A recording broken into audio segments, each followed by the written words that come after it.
Welcome to The Explainer. We are absolutely thrilled you're joining us today. For episode 13 in our historical series, we're zooming in on one of the most pivotal transformations in modern history, America entering the First World War. We are going to look at the dramatic, almost unbelievable shift of the United States from a stance of strict, stubborn neutrality right into active belligerence. So let's just jump right in with the big question. How did a fiercely neutral nation get dragged into a world war? It's a fascinating paradox, really. Think about it. In just under 3 years, the American public went from breathing this massive collective sigh of relief that they were thousands of miles away from Europe's trenches to literally sending millions of young men across the Atlantic to fight in those very same trenches. All right, to understand how we got there, let's start with Section 1, the illusion of neutrality. You have to put yourself back in the summer of 1914, when the assassination of Archduke Franz Ferdinand set off that whole domino effect of European alliances. Americans largely just looked at the map and took comfort in their geography. The vast Atlantic Ocean seemed like this giant, impenetrable shield. And in August 1914, President Woodrow Wilson leaned hard into that safety, issuing a declaration of neutrality, asking citizens to remain impartial in thought as well as in action. He knew America was a melting pot of immigrants with deep ties to all the warring nations. The government desperately wanted the moral high ground here, keep the country unified and avoid a massive conflict that honestly felt like it had nothing to do with us. But, as we'll see in Section 2, that neutrality quickly hit an economic tipping point. Because while politicians were preaching neutrality, the reality on the ground, or rather on the ledgers, told a completely different story. True neutrality was almost instantly compromised by international trade. By 1915, the imbalance was just staggering. U.S. exports to the Allied powers like Britain and France ballooned to $1.99 billion. Meanwhile, exports to the Central Powers, primarily Germany, absolutely cratered to just $12 million. Why the massive gap? Well, the British Royal Navy had set up a highly effective blockade, basically funneling all American wartime trade exclusively into Allied hands. And it wasn't just physical goods either. $2 billion. That is the massive amount in loans that Wall Street banks, led by heavy hitters like J.P. Morgan, funneled to the Allies to finance their war effort. So whether it was intentional or not, the U.S. was deeply intertwining its own financial health with an Allied victory. Put simply, if the Allies lost, Wall Street wasn't getting its money back. An American industry was completely transformed by this cash flow. Bethlehem Steel alone supplied the Allies with over 20 million artillery shells between 1914 and 1918. American industrial productivity just skyrocketed right out of a pre-war recession. So the reality is, long before anyone in Washington seriously considered entering the war, our economic entanglement was already undeniable. Which brings us to the inevitable pushback in Section 3, the U-boat threat. So how exactly did Germany respond to America supplying its enemies with endless munitions? They targeted the supply lines using a terrifying new piece of tech, the submarine, or U-boat. And the American public was absolutely shocked by it. Just look at the messaging from the time, like the 1917 political cartoon, Without Warning, showing a U-boat as a literal sword stabbing a civilian ship from beneath the waves. Germany's choice to sink merchant vessels without warning completely horrified everyday people. To them, this wasn't traditional naval warfare. It was cowardly, it was barbaric, and it was a direct violation of the freedom of the seas. And the human cost of this new warfare hit home in a devastating way in May of 1915. A German U-boat torpedoed a British ocean liner, the RMS Lusitania, off the coast of Ireland. It sank in just 18 minutes. 1,198 civilians died in those freezing waters, and among the dead were 128 Americans. That specific tragedy caused absolute outrage across the country and fundamentally shifted public opinion against Germany.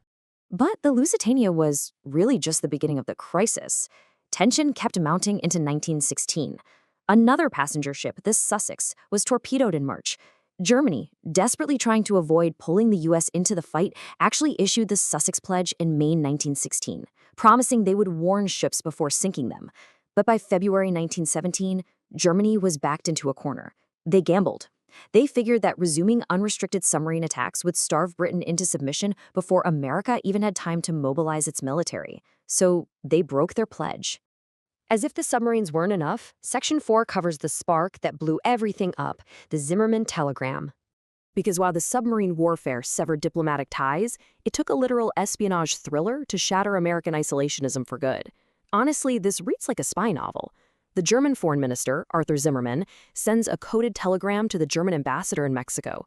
But British naval intelligence codebreakers, operating out of this unit known as Room 40, intercept and decipher it. And they don't just hand it over immediately. The British cleverly hold on to it and then strategically deliver it to President Wilson at the absolute perfect moment in February 1917, right when U.S.-German tensions were at their absolute breaking point. And what exactly was in that telegram? Well, it was an offer for a secret alliance with Mexico. Germany proposed that if the U.S. entered the war, Mexico should attack the United States. In return, Germany promised financial support and, here is the real kicker, they promised to help Mexico reconquer its lost territories, specifically Texas, New Mexico, and Arizona. I mean, no way, right? When the press published this direct threat to American soil on March 1st, 1917, the American public absolutely exploded in fury. Which brings us to Section 5 and the decision to make the world safe for democracy. With U-boats sinking American ships again and the Zimmermann telegram exposing a literal plot against the homeland, Wilson was finally out of diplomatic options. And the historical irony here is just profound. Just months prior, in November 1916, Wilson had narrowly won his re-election, largely riding on this wildly popular peace slogan, "He kept us out of war." Yet by April 1917, reality completely forced his hand. He found himself standing before a joint session of Congress asking for a formal declaration of war against the German Empire. During that speech on April 2nd, Wilson delivered what is probably one of the most famous justifications for intervention in all of American history. He declared, "The world must be made safe for democracy." You see, Wilson believed American intervention wasn't just about protecting shipping lanes anymore.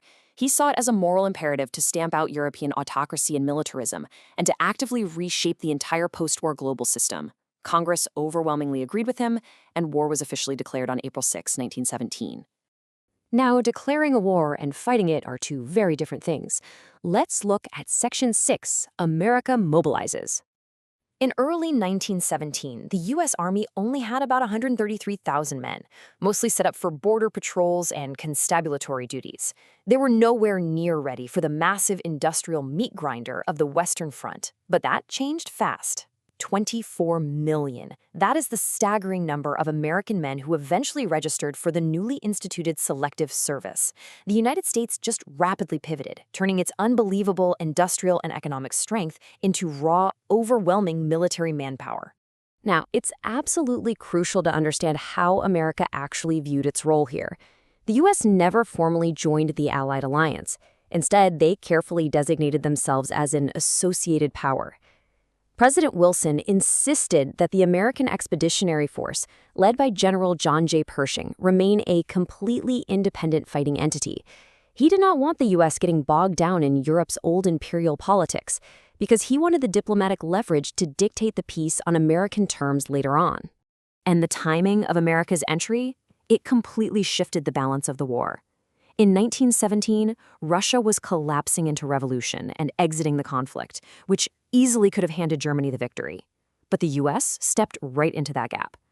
Just as Germany launched their desperate spring offensive in 1918, trying to win the war before the Americans showed up in full force, this massive infusion of fresh American troops bolstered the exhausted British and French lines.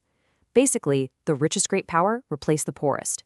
America's unmatched economic might broke the military arithmetic, effectively overwhelming Germany for good.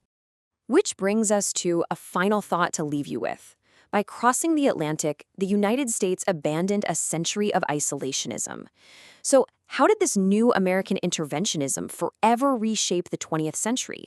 Well, by stepping onto that global battlefield, the U.S. permanently altered its role in the world, setting the stage for its emergence as a true global superpower.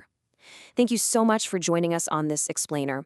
We really hope this helped illuminate exactly how and why America entered the First World War. Keep asking questions and keep learning.